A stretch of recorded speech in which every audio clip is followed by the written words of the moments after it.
as if I would go back and tell the young Monique, like, people are only coming after you and attacking you because they see something in you that you don't even see in yourself yet.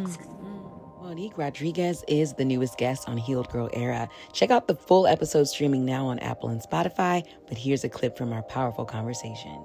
Talk to me a little bit about little Monique growing up in Chicago, doing her thing. What was she like? What did she love? What do you remember about that little girl? What did she struggle with? Yeah, what I remember about, that little girl, little Monique, and it's so funny because my youngest daughter reminds me a lot of her. I love that. The feisty side of her. I was always a very like determined uh young girl. I was always a dreamer. Yeah. I would daydream in classrooms. My mom, she worked on the weekends, so we would be home a lot with my dad, and I would have idle time, but thankfully my idle time was not the devil's playground. My idle Right. time was a way for me to just daydream, and so I would sit and daydream and take my mind out of the current situation that I was in because I was bored and I didn't like sitting in the house every weekend having nothing to do. So I would like go escape into a different reality in my mind. But it was my way of just like dreaming and envisioning the life that I wanted to have one day. So I was a huge dreamer, and I'm still like a visionary to this day. Like my dad suffers with substance abuse, and he suffered with that for as long as I've been on this earth, and still suffers with it to this day. Which I still pray that he will release that stronghold. Despite his struggles and his addiction to substance, he was still a good person. And even though he wasn't necessarily present, because I feel that his addiction kind of took over, his life and his ability to be a present parent and a parent that actually raised his kids. And to see like how I was able to like build what I have built with like not having any experience and, having the odds stacked against me because, our family kind of looked at us, I'm saying us, meaning me and my brother, as like we would probably go down the same path my dad has went down. Wow. And, people had put those labels and marks on us before we even probably knew who we were then. Like, and that's so unfortunate, and it still happens today, where adults put labels on kids, and sometimes those labels are good labels, and sometimes those labels are bad labels. And what happens with the bad labels is that it becomes ingrained in our spirit and our heart, and some kids are not able to overcome the labels that other people have put on top of them. And so him knowing that and seeing that I was able to like take those layers off, I may have struggled with it and may have had to deal with a lot in order to help remove those labels.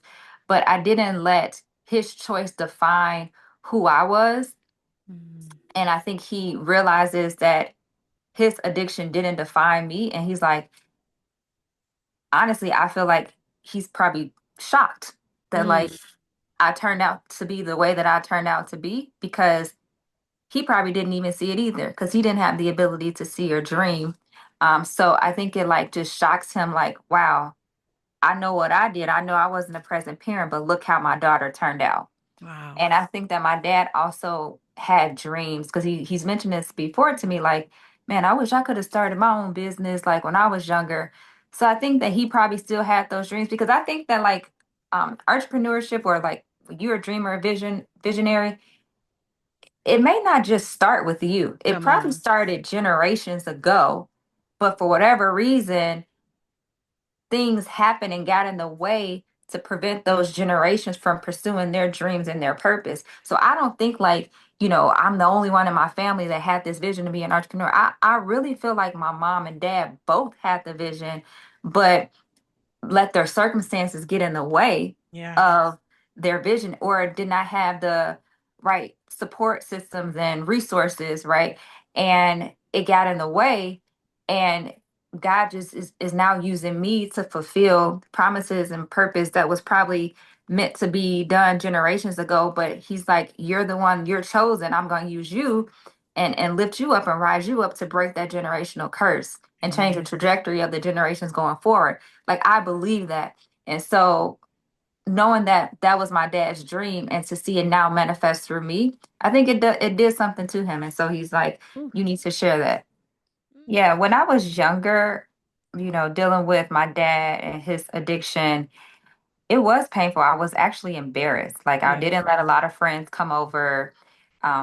I didn't, want to like expose him because, I didn't want people talking about, my family environment. I grew up in the era where it was like, nah, nah, nah, nah, your mama a crackhead, like that Mm. type of Yeah. era, like that type of stigma. So I was really embarrassed to like just show that he suffered with this addiction. As I got older, I had to learn that the reason why I faced like the criticism from family members and people talked about us and my dad and had the whispers in the background was because they saw something in me that was great that I didn't even see in myself, which is Mm. why they tried to tear me down, which is why they tried to say things to me to make me lack confidence or to not believe in myself Mm. or to not pursue my dreams and passions because of the whispers that I'm not going to turn out to be anything, or I'm going to turn out to be just like my dad, or I'm going to be a fast tail girl that's going to be pregnant in high school. Like those were the things that were said about me. And I feel that, but they want to dim your light. The only reason why people want to dim your light is because it shines so brightly Mm. and they want to try to diminish it.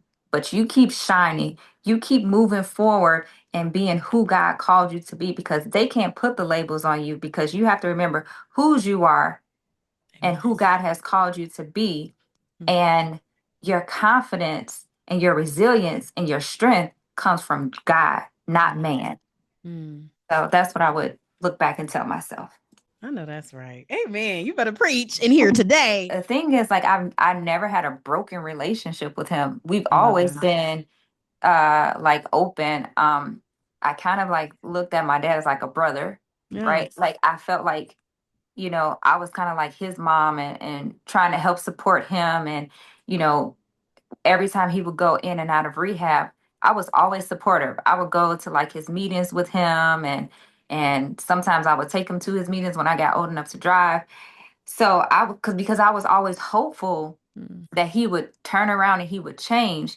And then when I would see that he would go into rehab and then he would come out and go back to using, that's where my trust issues came into to play. Yeah. So one of the things that how it affected me and to adulthood is like trusting people.